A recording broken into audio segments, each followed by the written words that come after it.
యూనివర్సిటీలోకి just ఇలా enter అయిన వెంటనే కూడా మనకి ఇక్కడ యూనివర్సిటీ చార్ట్ మొత్తం కూడా మనకి లేఅవుట్ కనిపిస్తూ ఉంటుంది అనమాట. టోటల్ గా 84 acres లోని యూనివర్సిటీని బిల్డ్ చేయడం జరిగింది. సో ఏ బ్లాక్స్ ఎక్కడ ఉంటాయి ఏంటి అనే విషయం మనకి స్టార్టింగ్ ఎంట్రన్స్ లోనే ఇక్కడ లేఅవుట్ చూస్తే మనకి అర్థమైపోతుంది. సో ఇక్కడే ఎందుకు మన విద్యార్థులు చదవాలి అని అంటే ఫస్ట్ ఆఫ్ ఆల్ తల్లిదండ్రులకు ఎక్కువ భరోసా కల్పిస్తారు యూనివర్సిటీ వాళ్ళు. ఎందుకంటే కంపేర్ టు మన సౌత్ యూనివర్సిటీస్ ని కంపేర్ చేసుకునేటప్పుడు ఊరు చివరిలోని యూనివర్సిటీ అంటే కొన్ని ఎకరాలు మనం చూపించాల్సిన నెసిటీ ఉంటుంది కాబట్టి ఊరు చివరిలోనే ఎక్కువగా తీసుకుంటూ ఉంటారు. సో అక్కడ యూనివర్సిటీస్ లోని ఎక్కువగా మనకి డ్రగ్ అడిక్ట్ అయిపోవడం లాంటివి జరుగుతూ ఉంటాయి. బట్ వేరాజ్ ఇక్కడ మనం చూసుకునేటప్పుడు అహ్మదాబాద్, గుజరాత్ లాంటి ఈ స్టేట్స్ లో ఏంటంటే అసలు ఎక్కడా కూడా మాదక ద్రవ్యాలు కానివ్వండి, డ్రింక్ కానివ్వండి, సో మాంసాహారాలు కానివ్వండి, ఇవేవి కూడా పిల్లలకి దొరికే ఛాన్స్ అస్సలు ఉండదు. ఇక్కడ బయటను కూడా దొరకడానికి అవకాశం ఉండదు. సో అంత డిసిప్లైన్డ్ గా ఇక్కడ ఉంటుంది. అండ్ మోర్ ఓవర్ ఏంటంటే ఈ గుజరాత్ స్టేట్స్ లోని చదువుకోవడం వల్ల ఎక్కువగా పిల్లలు ఎంటర్‌ప్రెన్యూర్‌షిప్స్ గా ఎదగటానికి అవకాశం ఉంటుంది. సో అలాంటి కైండ్ ఆఫ్ ఒక మైండ్ సెట్ ని ఇక్కడ ఉన్నటువంటి స్టూడెంట్స్ కి బిల్డ్ చేయడం జరుగుతుంది. అందుకే ఇక్కడ నుంచి వచ్చిన వాళ్ళు అందరూ కూడా ఎక్కువగా ఎంటర్‌ప్రెన్యూర్స్ అవుతూ ఉంటారన్నమాట. సో ఎవరైనా పేరెంట్స్ వచ్చేటప్పుడు కూడా విత్ పర్మిషన్ తోటి వాళ్ళని కలవడం కూడా జరుగుతూ ఉంటుంది. సో దూర ప్రాంతాల నుంచి వస్తారు కాబట్టి ఎప్పుడైతే వాళ్ళు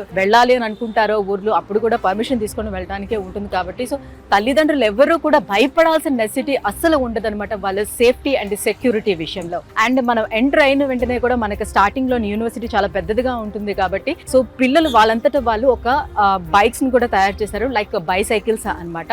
సో వాళ్ళ ఇన్నోవేషన్స్ అవి కూడా నేను మీకు చూపిస్తాను, పదండి.